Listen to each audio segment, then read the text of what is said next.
Caregiving can feel overwhelming. Some days feel impossible. If you're caring for someone with Alzheimer's or dementia, we want you to know this.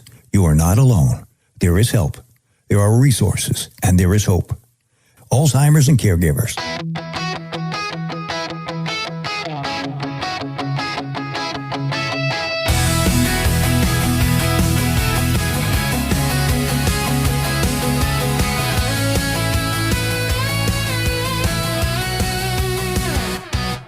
Greetings and welcome. This is Gut Punched, Alzheimer's and Caregivers, the not-so-sexy podcast, episode 92. I'm your host, Jeff Edwards, and I hope you all had a good week and that the caregiver stress didn't hit you too hard. We're really glad you're with us today. Over the weekend, I attended the McGregor Dementia Seminar. It was a fantastic event with a large, enthusiastic crowd. The speakers were truly top-notch, and there was so much valuable information shared for caregivers. There was even a time to connect personally with some of the presenters and gather additional resources. A big thank you to McGregor Baptist Church for hosting such a meaningful event. In episode 90, I mentioned traveling to Naples, Florida, to visit the Alzheimer Support Network, ASN. Now, the staff I met there was incredibly knowledgeable, welcoming, and deeply committed to the cause as they fight what we call brain change. Every single person I encountered is making a difference. And while I was there, I had the opportunity to sit down with one of their dedicated team members, Karen Rodino. In today's episode, you'll hear our conversation as we discuss several important topics and learn more about the Alzheimer Support Network and the great work they are doing. Now, I've interviewed many people on this podcast, but this one is different. With Karen, you'll feel her answers. If you want to talk about knowledgeable, passionate, sincere, empathetic, my goodness, and that's coming up shortly. The Alzheimer Support Network, remembering those who forget. Plus, we'll answer another listener question in What's New in Alzheimer's with Dr. John Huffaker. If you have a question you'd like answered, send it to us at gutpunchedac@outlook.com. Now let's get started. We are proud to be supported by Neuropsychiatric Research Center, a clinical trial center dedicated to advancing research and treatment for memory loss and Alzheimer's disease. And the fine people at Heart, Body, and Mind Home Care, nationally acclaimed, award-winning home care. And we'd like to welcome Live Younger Today, Activate Your Stem Cells for Health and Vitality. You can check them out online at https://liveyoungertoday.com. After our break, we'll go over the tenets for Gut Punched, Alzheimer's, and Caregivers. We'll be right back to Gut Punched, Alzheimer's, and Caregivers. If you find that it's time that you must start looking for a good home care company for your loved one, I'd like you to consider talking with Heart, Body, and Mind Home Care, a nationally award-winning company. They are top of the line in service. They will tell you service is their passion, excellence is their promise, and that's the honest truth. They are very knowledgeable and skilled at what they provide. On top of that, they are just really nice people who love helping others in need. They are Alzheimer's and dementia and Parkinson's care specialists. You can find them on the web at hbmhomecare.com, or you can call them at area code 239-603-6455. And you'll find a link for them on our website, gutpunch.com. Heart, Body, and Mind Home Care, your best choice for home care. This is Gut Punched, Alzheimer's and Caregivers.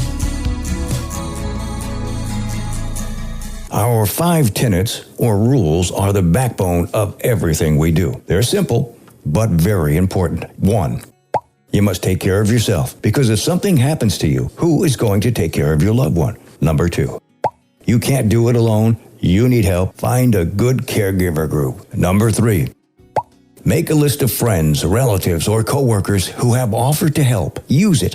Number 4, create a help signal. Identify a cue or phrase to confirm your loved one is comfortable with receiving help. And number 5, caregiving. Love it or hate it.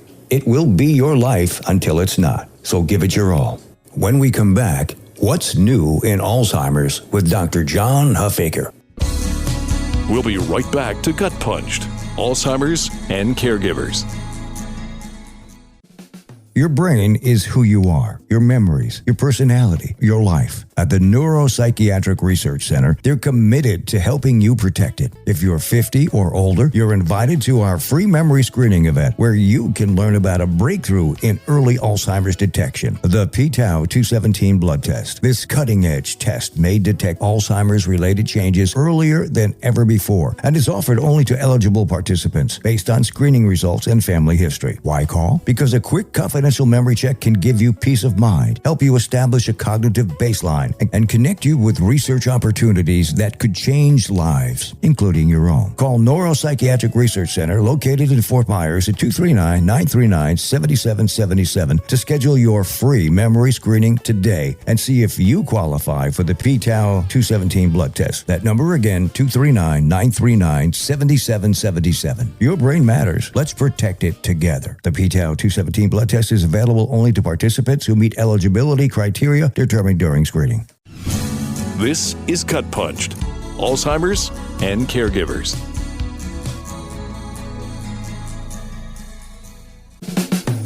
What's new in Alzheimer's with John Huffaker. Okay, John. Up next, we have Susie Q from Tampa, Florida. And she says, my father has a habit of what they call wandering. Now, he sometimes just walks out of the house when I'm in another room, and it scares me half to death when I come back to find him gone. And I have to go looking for him. I'm afraid something is going to happen to him. So how do I stop this? What do you suggest? Susie Q, this happens all the time, and I wish I had a great answer for you, but I will give some tips that we've kind of heard over the years. And one is typically you almost have to start to kind of proof your house almost like you would for a child. So you need to child-proof some things. You don't want to have them where they're locked in confinement, but there's things that you can do that can make it a little more difficult for them to, say, open the door or even get into different cabinets, just like you would with a child. You want to do that. And then another great thing to do is, if you don't have it already, to put some cameras up inside and outside the house. So just in case, one, you can kind of keep an eye on him if you're in a different room, or if he wanders off, you can kind of look quickly and at least know which direction to go. It's tough, and this is where there's a big burden that comes on to the caregiver, because it's like having, an adult child that you've got to take care of and keep your eyes on, and those little things hopefully will help. Okay. Up next, our interview with Karen Rodino of the Alzheimer's Support Network. We'll be right back to Gut Punched, Alzheimer's and Caregivers. Every day, I talk with people who say, I don't feel as sharp as I used to. My energy is low. My memory worries me. Hi, I'm Peggy Sealfon, board-certified health coach and caregiver. I share patented science-backed technology supporting your body's natural repair, helping improve sleep, cognition, and vitality. Learn more at liveyoungertoday.com. liveyoungertoday.com. This is Gut Punched, Alzheimer's and Caregivers. I'm speaking with Karen Rodino, a family consultant, music connection coordinator, brain fitness educator, and she's from the Alzheimer's Support Network. How you doing today, Karen? How's your day? Hi, thank you. I'm doing well today. That's good to hear. It's good to hear. We're going to talk today about the Alzheimer's Support Network. So my first question to you would be, for someone hearing about Alzheimer's Support Network for the first time, tell us who the Alzheimer's Support Network is and what is their mission. The Alzheimer's Support Network is a nonprofit organization, and we are dedicated entirely to supporting families living with Alzheimer's disease and other forms of dementia. Our mission is simple, but it's powerful. We want to make sure that no one faces this disease alone. We provide education, guidance, emotional support, practical resources so that caregivers and families can navigate the challenges of dementia with confidence, compassion, and community. Excellent. What inspired the creation of the organization? I know a little bit about the history, but why don't you share that with us? So this organization was born out of a very personal need. Back in the 80s, there were families in our community who were struggling in isolation, trying to understand the disease, trying to care for someone they loved and at the same time trying to hold their own lives together. And our founders, Chuck and Suki Pollard, realized that there was a need in the community to provide support groups because there weren't any. Suki's father was experiencing brain change, and she thought that she could go and get support from a group, and there wasn't anything out there. So she and her husband decided to fill that need and provide support groups for people in the community. The Alzheimer Support Network emerged as a response to that gap, was created to be a lifeline and a place where people could find not just information, but understanding, and most importantly, everything was going to be offered at no cost. Wow, that's great. Now, who do you primarily serve? More caregivers or people living with dementia, families, or all the above? Actually, the entire circle of people affected by dementia, and that would include caregivers, family members, and when appropriate, people living with brain change themselves. But really, caregivers are truly at the heart of our work. They're the ones who shoulder the day-to-day responsibility, the emotional weight, and the constant decision-making, and supporting them ultimately improves the quality of life for everyone involved. That's an accurate statement. So what are the most common struggles that you see caregivers facing when they first come to your location, I guess is the best way to put it, or to the network? Yeah, many caregivers, most of them arrive feeling overwhelmed. They feel isolated, unsure whether they're quote unquote doing it right. And a few themes, let's say, show up repeatedly. Uncertainty about the disease itself. For example, what's normal and what's not? What comes next? Emotional exhaustion, specifically grief, guilt, frustration, role reversal. All of a sudden, they're caring for a spouse or a parent who once cared for them.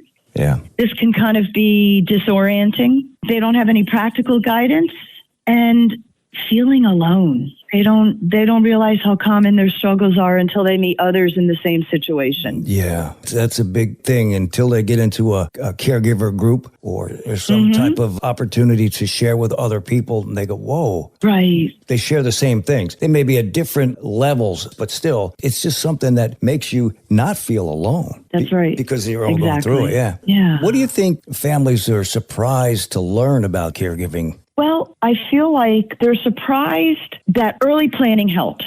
Okay, specifically legal, financial, care decisions, but starting early reduces stress later. Yes, it does. Yeah, and they're surprised about how much support is available, how differently the disease progresses for each person. There's no single right timeline or experience. They are surprised by how much the caregiver's well-being matters. People are really shocked to learn that caregiver burnout is one of the biggest risk factors for crisis situations. Yeah. What do you think the caregivers worry about most that they often don't say out loud? Yeah, wow. There are a lot of quiet fears, I would say, that surface when they feel safe enough to share. And that's what we try to offer is a safe space. So they often won't say aloud, am I enough? The fear of failing their loved one. What happens when I can't do this anymore? Concerns about the future. I think they're concerned about losing their identity. What if this caregiving consumes their identity? They worry about what if something happens to me first. Yeah. And that's a fear that many caregivers carry silently. And many of them are angry and they feel guilty about it. So complex emotions that people often hide because they think they're alone in feeling them. I wanted to go back to something that you said just a little bit ago. They don't say things out loud, but because they don't know what to do. And they don't necessarily want to share with other people because there is some type of a stigma. And that's a whole nother topic. There shouldn't, but there shouldn't be. So you go, okay, I've got to take care of myself. And what you said before of planning early, thinking down the road to get those things out of the way because otherwise they just eat on you and it nags. I have a couple things that I haven't done on my list of things to do, but it nags at me. And if you can get everything in line as best you can figure, then it takes a lot of pressure off you. It really does. But that allows you to be ready emotionally and psychologically. There's going to be other things that come down the road. In my case, my wife had a area from taking one of those amyloid destroying drugs, which is very effective, but it almost killed her. So I couldn't plan for that, but you have to think that there may be something. So now, what kind of programs or services does the Alzheimer's Support Network offer? We have quite a variety of support groups. Over 30 support groups meet a month. We have a general support group. And at the same time, we have a brain fitness. So that would be for the people with brain change. We do fun and meaningful activities while their care partner is in a support group, learning, hearing from other care partners. We have specialized support groups that meet once a month. We have a vascular group, we have a Lewy body, and we have a frontal temporal. We have early stage, and that meets once a week. That is for the care partner and their loved one. Both of them can be in that meeting. We have an adult children support group. We have educational programs throughout the month where we have speakers come and talk. And we offer family meetings where we sit down with whoever the family wants to bring in to come in and discuss what's going on and speak on a more intimate level about their situation and see how we can target help for them. And we also offer community events, in addition to educational programs, engagement opportunities throughout town where everything is paid for so that they can have their loved one participating in socialization. Yeah, that socialization is a big thing, especially to kind of slows down some of the speed of the illness because they've got to be able to communicate. Right. What kind of help do people receive that they didn't expect? If they've never been before and if they haven't done their homework, they come in and they have no idea. But is there something that stands out? Yeah, there are. There are things that stand out. First of all, a sense of community. They realize that they're not alone, and that can be very transformative. Permission to take care of themselves. Many don't realize how vital, as we talked before, how their own well-being is. Relief. Simply having someone who understands the disease and that can guide them. That would reduce fear. We also offer, I don't think that they expect practical and step-by-step strategies, not just emotional support, but concrete tools that could make their daily life easier. And every once in a while, I think moments of hope. People are surprised to discover that joy and humor and connection can still exist even in the midst of their difficulty. Yeah, that's important. That's really important. It is. Now, what would you wish that every caregiver or care partner understood sooner? Is there something that opens the door to a lot of things? It does. And I was on this journey also, being a child with a mother with Alzheimer's. And I wish every caregiver knew right from the beginning that they're not supposed to do this alone, that it's a disease that affects the whole family. And it really requires a whole community of support. Too many caregivers think they have to be endlessly strong, endlessly patient, endlessly available, but it's not a test of endurance. It's a relationship. And relationships need support. And the sooner that caregivers can understand that asking for help is not a failure, it's a strategy, the healthier and more sustainable their journey becomes. Would you think that some mistakes caregivers make, not because they're wrong, but because they're overwhelmed, tie into what we were just talking about? Yeah. And this is because they're trying to reason with the disease. As you know, they use logic of explanations, corrections, because that's how we communicate with everyone else in our life. But dementia, brain change, changes the brain's ability to process information. Yeah. So what feels like helping can unintentionally create frustration for both people. As we said, another common misstep is to wait too long to reach out for support, and the caregivers putting themselves last. Yeah. Skipping their own needs and appointments, ignoring their own stress, believing they'll take a break later. Overwhelm can make these choices feel necessary, but they come at a cost. So that leads to the next question. What does burnout look like before people realize that it's happening? Ooh, wow. You know what? Burnout rarely arrives all at once. It creeps in, and it creeps in quietly. It can look like irritability. that wasn't there before, or feeling emotionally flat. It can look like forgetting simple things, losing patience more quickly, feeling resentful, even though you love the person you're caring for. Sometimes it shows up physically, like headaches, stomach issues, exhaustion that sleep doesn't fix. I think one of the earliest signs is when caregivers stop doing things that used to bring them joy. So they shrink their world down to only caregiving, and they don't notice how small that world has become until they're already depleted. And that's why we encourage caregivers to stay connected, to stay supported, and to stay human, because burnout is much easier to prevent than to recover from. That's a fact. They don't realize that until they're in it. There's so many things that play into it and they don't know. And eventually, and hopefully, they get to a point where they know what they need to do and follow a guideline. There's just so many other factors that could pop up. I always tell people, if you're not in a caregivers group or a support group, then you're doing something wrong. That's going to make a difference for both the caregiver or care partner and the patient, the person with the brain change. Yes, exactly. Now, let's be a little bit more positive. What gives you hope? What gives you hope when working with families facing Alzheimer's? What do you see? I mean, you've got to see a lot of different people. Yeah, I think what gives me hope is watching families discover strengths they didn't know they had. So we know Alzheimer's is incredibly hard, but even in the middle of that difficulty, you see moments of connection, humor, tenderness, and even resilience. I see caregivers who walk into our office overwhelmed, but they can walk out feeling understood, supported, and maybe a little less alone. And that's a transformation. Seeing people realize they can do this with the right support, that gives me hope every day. Now, if somebody that's listening feels lost right now, what's the first step they should take? Well, the first step is simply to connect with someone who understands what you're going through. You don't need a plan. You don't have to have the right word. Just reach out, call us, walk into our office, join a support group, whatever feels doable. The biggest step they can take is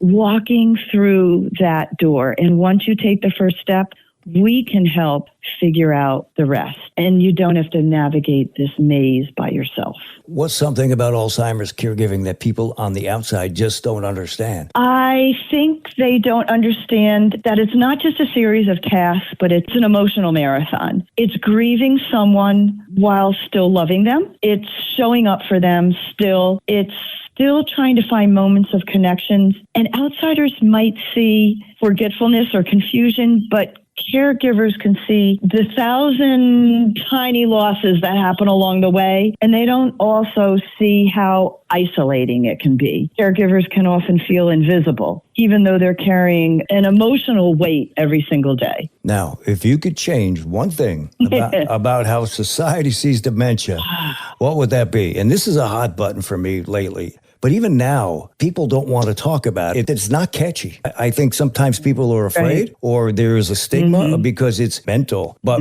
don't talk to me about dementia or Alzheimer's or whether it's frontal temporal, or whether it's Lewy body, whatever. Don't talk to me about that. What do you think we could change? I would change the idea that brain change, dementia, Alzheimer's, whatever we're talking about, erases a person. The disease changes abilities, but it doesn't erase identity. It doesn't erase emotion or humanity. People living with dementia still feel love, joy, they feel frustration, comfort, and they respond to kindness and connection. If society understood that, we'd see more patience, more empathy, and more willingness to include people with brain change rather than quietly pushing them and marginalizing them. It doesn't make someone less worthy of dignity. It makes them more in need of it. Yes. That was very well said. How does someone contact the Alzheimer's Support Network? What's your website address? What's a phone number? Our phone number is 239-262-8388. We have people that will call back almost immediately. We are located at 1421 Pine Ridge Road, Suite 100 in Naples, Florida. And our website is support.net. Network. How can listeners support your mission? They can support our mission by helping to make sure no caregiver feels alone. And this can take many forms. You can share our organization with someone who might be struggling in silence, attend our programs, volunteer, lend your voice to raise awareness in the community. And of course, financial support at any level allows us to keep every service we offer completely free for families. But at the core, supporting our mission means standing with caregivers, recognizing their courage, and helping us build a community where compassion is the norm and not the exception. Well said. Thank you, Karen, for your time today. And I know that the information you shared with us will help those in need of hope and direction. Enjoy the rest of your day. Thank you. We're coming back with our resources. Are you the caregiver for someone living with dementia? You're not alone. The Dubin Center in Fort Myers offers free educational classes and support. The Dubin Center has given me a shoulder to lean on. Call today or visit us at dubincenter.com to learn more. A little help, please. You know, we here at Gut Punched, Alzheimer's and Caregivers, are now into our third year, getting close to 100 episodes. It really wasn't until midway into our second year that we put together a nice website for our listeners. Thank you, Helicopter Marketing. It's easy to find, gutpunch.com. That's it. I would like to ask a favor of you. If you haven't been there yet, would you please check it out? And if you've been there before, would you give it another look that you would like to see on the website? Things that may help you or other caregivers that we don't currently have. You can go to our contact page and type in your suggestions. We would really appreciate that you help us to continue to bring the best we can. And the same goes for the podcast itself. Let's build this together. Thank you very much. Our resources are very important. If you're not sure where to turn or how to connect, we'll be here to help bring you trusted resources. Reach out to the Dubin Center at dubincenter.com. Then there is the Neuropsychiatric Research Center. Find them at nprc-southwestflorida.com. And Heart, Body, and Mind Home Care at hbmhomecare.com.